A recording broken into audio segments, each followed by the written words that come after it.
Well, we had a great day today. We're in Georgetown, South Carolina. We were at the airport there and had the morning class inside, and I mean, it poured the whole time. But luckily, it ended up a little less drizzle and almost cleared up a little bit. We went out and cut down an oak tree in an area that had to be removed. They're going to be expanding an area there on the airport. Tied up a little bit. We had a real wide crown in it. It was up next to another tree, so we were able to take information, get that down. Then it had some pretty tricky bucking and limbing. I didn't do any videos of that today, but it was so wet and everybody, we were kind of in a hurry. But we had a great class, so it worked out really good. Had about 14 people today. It was all part of the South Carolina LTAP or T-squared program, and went really well. Then we drove I guess about two and a half hours, and we're up near Sumter, South Carolina now. We're at the yesterday or today we started off. We pulled in yesterday to the airport, which is one of my finest things is flying. But one of the high things on the list too is shooting, and I really enjoy target shooting and stuff. And tomorrow's class is going to be here at the shooting range for South Carolina DNR, and we're going to be inside the building for the morning class, and then they've got a tree for us to take out. We just made it into Seneca, South Carolina, home of Clemson University here, Clemson, South Carolina, and drove up. We were, in east over South Carolina, near Sumter, South Carolina, for today's session. We left there and moved on up here. Tomorrow, the session is here at the South Carolina LTAP, or they call it T-squared here, office. And so we've got some trees out back here that we can work with. There's usually 2 or 3 that are kind of rotting out and dying, so we usually try to keep those pruned out, but we'll find one in the morning.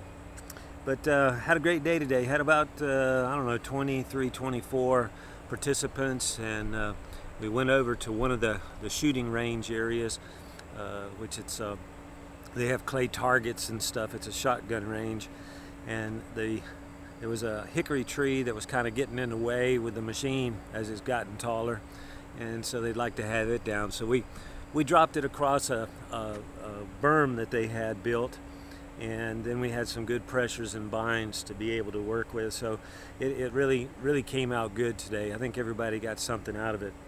And I had a little bit problem. I ended up getting stuck on one limb. I was up on the bank, and I thought I had put enough notch in it, but I had one corner of it miss. When I undercut it, it twisted and grabbed my saw. One of the guys helped me get it out, but it was a little bit of a challenge there for a minute or two. But it all worked out pretty good today. But I'll tell you, it was hot. There was I guess close to 97, 98 degrees out there, and I don't know how it was in the sun, but I was melting. So it kind of wore me out a little bit. But we had a good drive. The beautiful weather. We had a good drive on up here to Clemson, and we're looking forward to tomorrow with the group. So I'll keep you updated. Well, we just pulled back in here at the E-nest, we call it, back home. Took about 3.5 hours to get back from Clemson today, but everything looks good here at the house, and looks like the grass has been growing. Got a lot of work to do there, but everything went great today at Clemson. We had I think about 36 participants, and so had a full class. Really neat. We got some good video I'll be showing you on the new classroom facilities that they set up. We went up and we spent time cutting up a couple of oak trees, or one oak tree that had blown over. 2 of them, a couple of them had blown over, and we cut one of them up and looked at the pressures and binds. It went really good. So then we went over some cutting techniques and spring pole and that kind of thing out in the field also. Wanted to show you some of the new training classroom facility here at Clemson at the T-squared LTAP training center. We've got a whole new electronic console there in the classroom. They've got it set up that can hold about 40 people now. Huge screens, projector screens, got monitors in the back, and able to take and look at small items on the video projected up on the screen, and also a drawing tablet. So I played with it a little bit different than a whiteboard, but it did pretty good.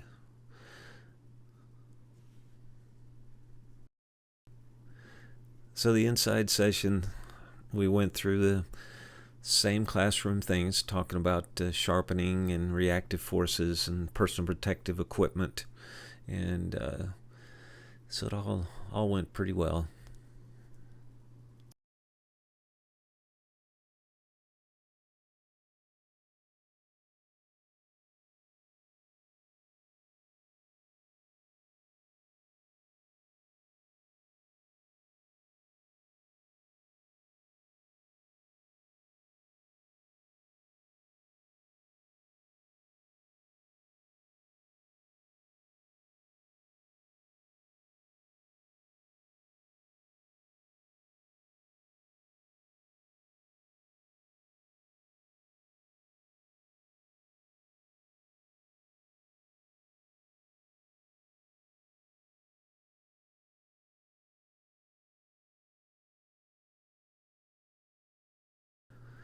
But a great group. We had a good group, a lot of participation, and so it made a good first time in the nuke training facility. And y'all have a great time along the ForestApps road. Just wanted to kind of give you a little bit of update on something. We started something yesterday, which is a new podcast series to go along with our Along the ForestApps Road. So if you get a chance to check it out, right now it's on Spotify. It will be on Apple Podcasts also. But going to be talking about some chainsaw safety. Going to be talking about maintenance, sharpening, cleaning, different techniques as we go through. Probably be tied in a lot to the videos that we'll be sharing also. But a lot of different topics I've got in articles that I've written over the years. I'm going to put those into podcasts and also some video logs. So hopefully you enjoy it. Wanted to share with you one little story that I'll be using again tomorrow. Several years ago, I guess it was probably the late 80s, early 90s, I was asked to do a presentation in North Carolina. And it was about personal protective equipment and logging industry. It was a workshop that was being held at a community college, and it all really got me started on two questions that I often ask, and that is, what is an accident, and then what is safety? And I wanted to share with you a little story. I've really never put it in a video, and so I thought I'd do this and put it in the actual podcast also.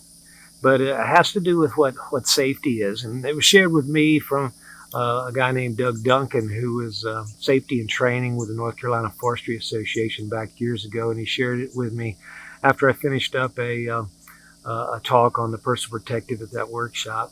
But he went on to tell me the story, and it really highlights what safety is all about. He said a couple, they had met in the Army, and they were in on 6-year term. And more or less, they enjoyed the outdoors. So constantly, every spare minute they had, they were going camping or hiking or biking or fishing or whatever.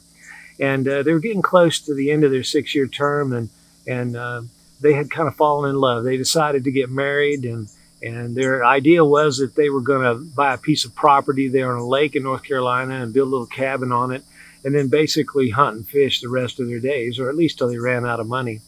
And sure enough, they got their cabin finished. They had checked into it, been in about four months or so, and they had met a group down at a local restaurant.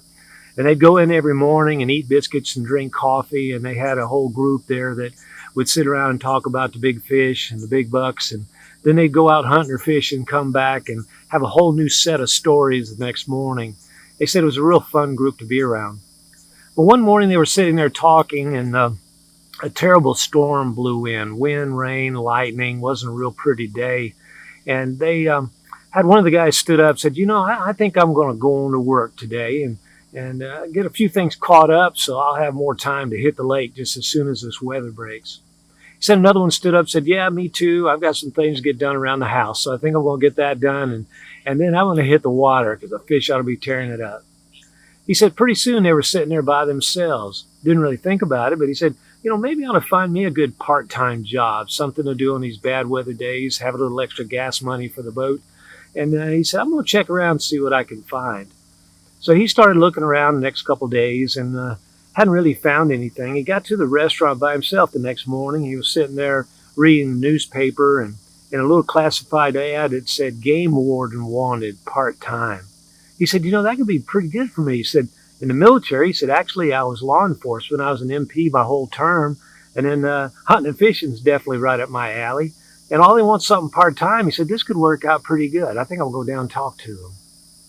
So that was on Wednesday evening. Thursday morning, got all his paperwork together, went down, found the gentleman's desk, and he laid all his paperwork out, his resume, and the game warden looked over it just a second. He said, man, you can start today. He said, you're exactly what I'm looking for. He said, with your background with the military and the law enforcement, then the hunting and fishing, he said, this could work out so good, and all I've got budget for is part-time, so this could really work great for both of us. He said, you can start today. Well, he told him and said, I hadn't really planned on starting today. He said, I got a little fishing trip planned this weekend, but he said, if you let me start Monday, he said, I'll take the job. So sure enough, they worked it out, and game warden's a little happy. He's got him some help coming in Monday, and he got his part-time job that he wanted, and so they were both happy. Well, Friday he got everything packed up. He was going to head out of town on his trip, and he said, I think I'm going to drop by the restaurant this morning and tell my buddies about the new job I've got. They'll be excited for me.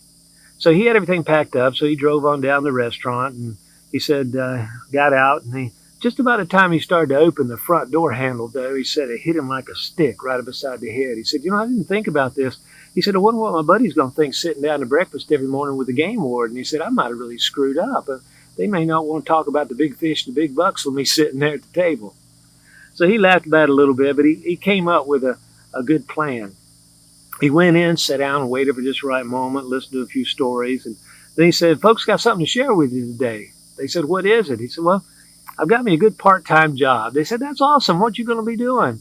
He said, well, actually, I'm the new game warden.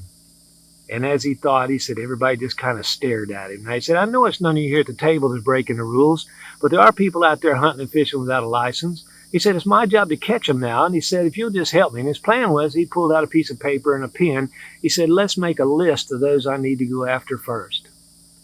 And about the same time, they hollered out, Old Man Sam.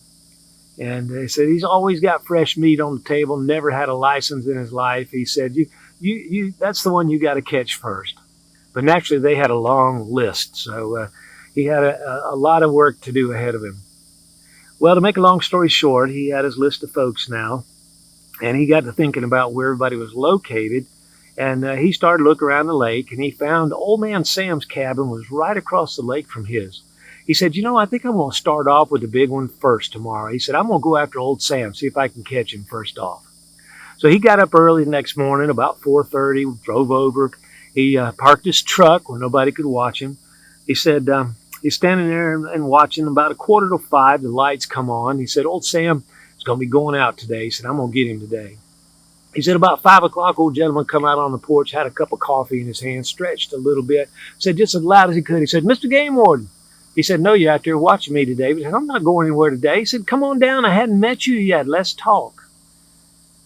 Game warden said, I can't believe it. He said, I didn't tell a soul. He said, must be one of those guys at the restaurant, though, that's playing a trick on me. They know who's on the list. They're calling these people just as soon as they see me leaving the house. He said, somebody's a snitch. Well, he was a little embarrassed, but he went on down, met old Sam there on the porch.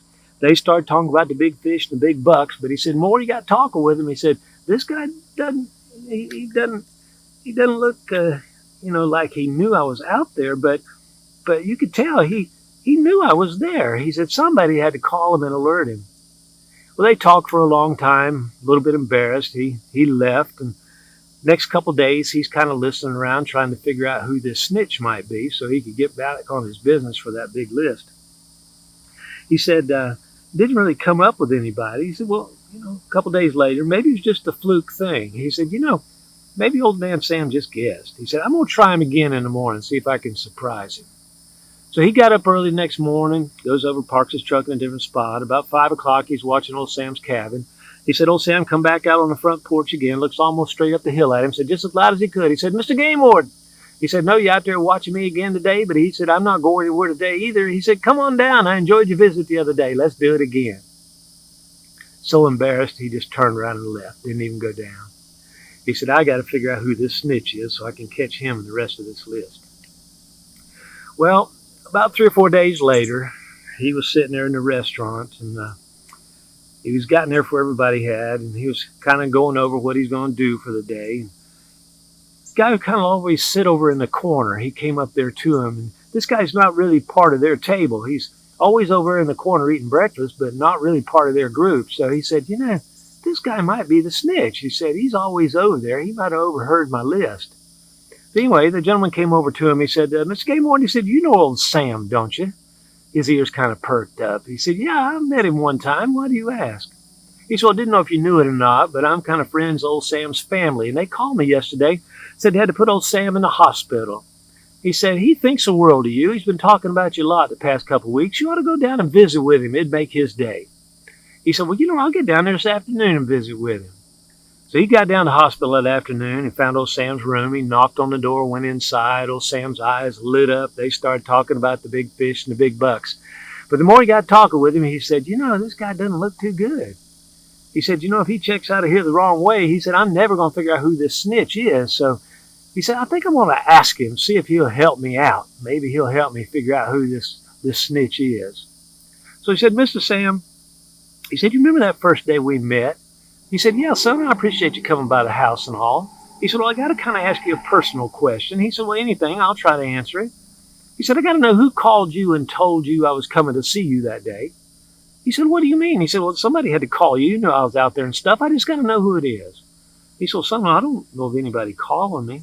He said, well, I came back again a few days later and you knew I was out there. He said, somebody had to call you and alert you I was out and about. I just got to know, who is it? He said, well, son, I don't know of anybody calling.